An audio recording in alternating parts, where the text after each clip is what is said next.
Welcome back to the BCSN Game Time coverage of the 2025 SWAC Football Media Day, and we have saved the best group for last. None other than representing the highest of Seven Hills in Tallahassee, Florida. We have head coach James Colzie in the middle. Joining me to my left is first team preseason All SWAC and All American FCS, Ashton Grable. And down on the end next to Roy Eavins is first team preseason All SWAC defense, Davion Westmoreland. Rattlers, welcome, and thank you for taking time to come talk to us. How's everybody doing? I'm good. How you doing? We're gonna need somebody to help us with the checkout. We overstayed our welcome. So Oh yeah. Well, that's what Rattlers do. We sometimes can do that. We'll find a way. Somebody will take care. Appreciate it. Coach, let's start with you. Wow, year number 2 for you, and what a year ago. From the past, 365 days. Yep. What has the experience been like for you being the head coach of Florida A&M? And you think about year 1, what have you learned about yourself outside of the just experience? Well, I think, you think back to January 1st, 2024, we were in a transition, right? Didn't necessarily know where we were going to go, who was going to be here, who wasn't going to be here. And then now you look at January 1st of 2025, the mission's clear. We know exactly what we needed to take care of. We needed to make sure we took care of stuff during the offseason. We knew exactly what we needed to do in comparable to last year. I think, with our guys during the spring, being able to go through our mat drills, being able to lift, being able to go through spring practice, being able to go through OTAs and install with everybody being on the same page, that's definitely a lot different than it was last year. And I'll come to the guys here for a second. I want you to take a second and talk about these two young men because, of course, as we've been doing this over the last 4 years, I think this is the first time that we have brought interior linemen to the SWAC Football Media Day, and none better than these two young men. So I'd like for you to kind of talk about Ashton and Davion, Coach, and just kind of not just why you brought them, but what they mean to this team going into this fall. Well, I think, there wasn't really a message to be sent. Now, these are just two guys I really felt deserved to come. Obviously, Ashton being a 2-time all-conference player and, on a couple All-American lists last year, and Davion Westmoreland, who should have been all-conference last year, but yes, ultimately was voted to be the preseason. But I think it just says a lot about our team, right? I think that, we got skill positions across the board. Our receivers, our DBs, our running backs. And that's kind of the way it is across the conference, right? But to win this conference, to be the SWAC champion, you got to be great at the offensive line and the defensive line. And these are two guys that are the leaders of those groups. And if we want to get to where we need to be, these two guys not only need to be all conference, but also need to be all American for us to be able to hoist that SWAC championship trophy and have the opportunity to play in the Celebration Bowl. Right. Go ahead, Roy. Coach, I'm going to jump in and ask a quick question. I'd read somewhere that you guys had the number 1 transfer recruiting class or something in the portal. But what I want to know more so as it relates to that, how are you getting those guys ingrained into what you want to do is creating your system and the culture at FAMU that you want to? You just talked about that now being in your second year. Well, I think the biggest thing is that our guys, our current players do a great job of recruiting the guys that come in. They talk about how happy they are, the things that we can do for them, and how we can help them reach the goals that they need to get to. But, we talk about the portal, but our team is – because of the 30 seniors that we have, and 20 of those 30 seniors are guys that are returning players, right? I think that says a lot about what we're doing. And don't get me wrong, we're not perfect in every single thing that we do, but I think the guys really, really enjoy themselves while they're here, which is the most important thing for me. Ashton, let me come to you. You've obviously earned the accolades based on the performance on the field. Yes, so obviously, no surprise getting the preseason honors. But what is it you want to do? What do you want this offensive line, this offensive unit, to be able to achieve this year? And I don't know if this is your final year eligibility. Okay, so in this final year eligibility, what is it you want this offensive line, this group, to be able to achieve this season? I want us to be the best unit we can be. We have enough talent, enough size, enough athletes to have the best unit in the conference. And me personally, I feel like if we don't achieve that, we are leaving a lot on the table. We got guys like Charles Davis coming back. He's an all-conference guy. Yes. We got guys like Ricky Taylor. He's going to be at center. He's going to be an all-conference guy. We got guys like Elijah Philippe. He's going to step in. He's going to be an all-conference guy. So I feel like we don't have the best running game. If we don't give it the least amount of sacks, we are definitely not living up to our full potential. So That's one thing I'm really on those guys about, like working out hard, doing the extra things, staying on top of of your diet, stuff like that. Yes, sir. And through your years at FAMU and with this team, you've seen the transition of a large returning group, Yes, sir. and then sort of a reload with a lot of new transfers. And so what has this season been like in terms of getting guys on the same page and understanding how things need to be done in order to experience the type of success that you've experienced as a SWAC champion? It's been easier this year because, like Coach said, we have 20 seniors coming back. So, like, we have more guys that can police the younger guys and the transfers to come in. And good thing about all the transfers that's coming in, those guys are willing and eager to learn. They're not trying to come in and do their own thing. Those guys are coming us, pulling us to the side, trying to see how we run things, what we stand for, the do's and the don'ts. So I feel like we're definitely heading in the right direction. Nice. Let me come down you to Davion. Now, when you came to FAMU last year as part of that dark cloud defense, you heard all about it. You knew what it's all about. And we had a chance to talk during the year.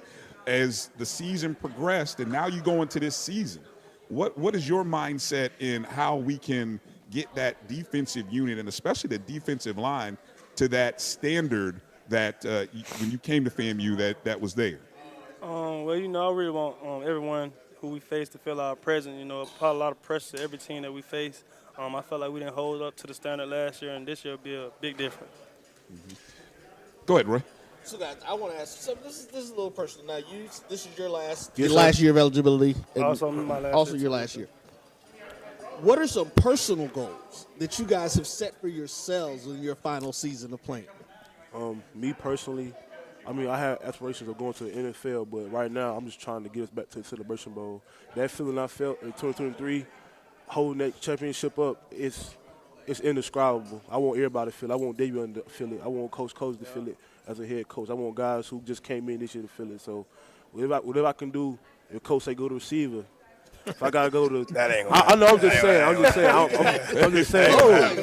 Whatever I gotta do. Don't give away our trick play. I know. I'm just saying. Whatever I gotta do from a leadership standpoint, being a senior, playing multiple positions, whatever I gotta do to help us get back to that, that's my whole focus right now. There you go. You know, I really just been focusing on improving my pass rush, just being a consistent force coming off the edge, and also being a better team leader and help my team have the #1 defense in the conference. Okay.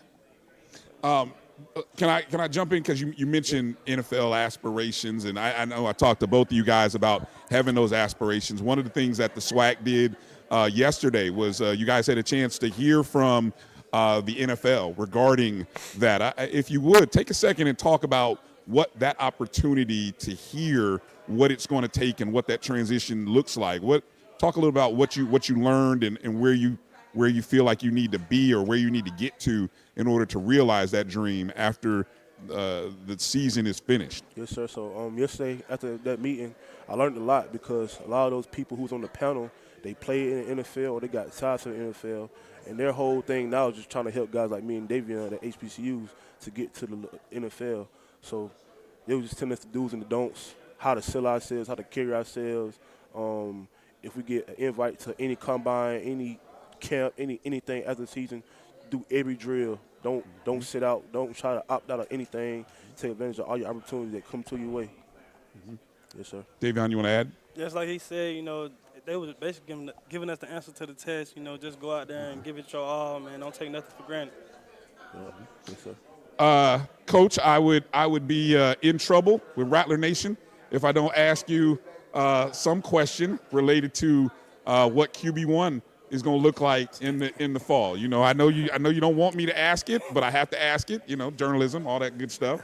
So what can you tell us? You got a great room of young men that have some played in the spring, some have transferred in. What can you share with us about the decision and the process that you're going through, you and Coach Burris? Well, you know, we were in a similar situation last year, right, trying to figure out who was going to replace Musa, you know, and I think we did a pretty good job with Daniel Richardson, and yes, we're now in a similar situation. I think we're, you know, after the spring, you know, well, before the spring, you know, we brought in Tyler Jefferson, who I thought did a very, very good job during the spring. But if you guys remember during the year, you know, we lost D. Rich against Prairie View and didn't necessarily have the necessary backup.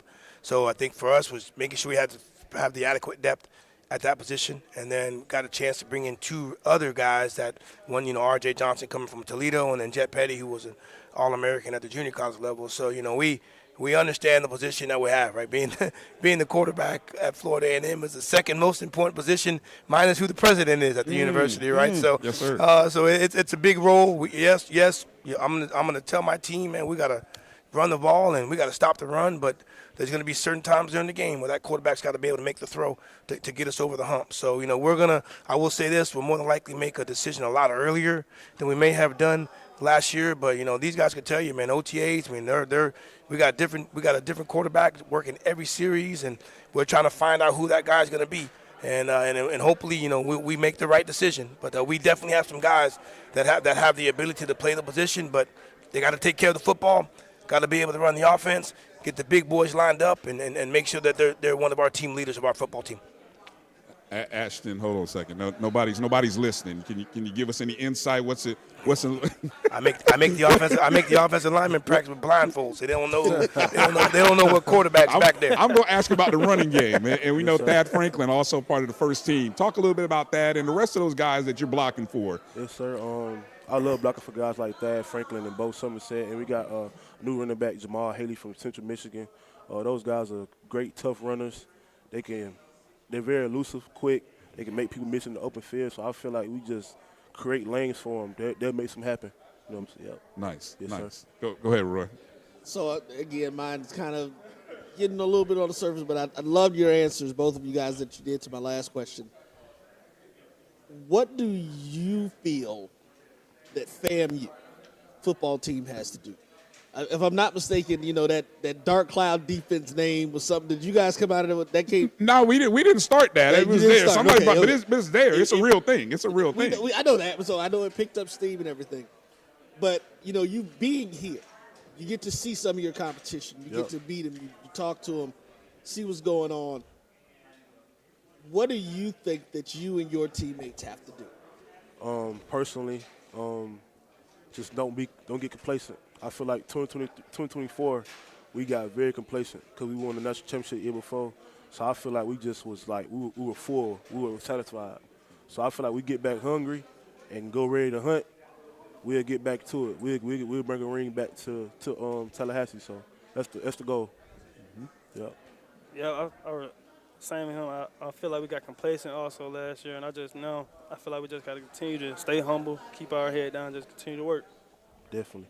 Coach, you got some good ones. When they say that, that's the part you want them. You want them hungry. Because when you get, but the saying, one of the sayings I like, hogs go to the slaughter, pigs get fed. That might be some South Georgia stuff. It is. It's some Georgia stuff. Where you from, Coach? I thought it was a South Florida thing. He's from where are you from? South Florida. You never heard that. That must be Fort Lauderdale or Boca Raton. Coach, it ain't a Florida thing. Definitely not Miami. I don't know what that is. It's not a Florida thing. Pig slaughter and hogs and my goodness. Hey, again, Coach Ashton, Davion, I really appreciate you guys taking time here. As it means a lot to me, the network, and everybody who's watching. I mean, because a lot of people are clearing out. You guys stuck around to come talk to us. We got to do that now. We got to do that. I don't take it for granted. No, it's much appreciated. I'm sure we'll talk later down the road.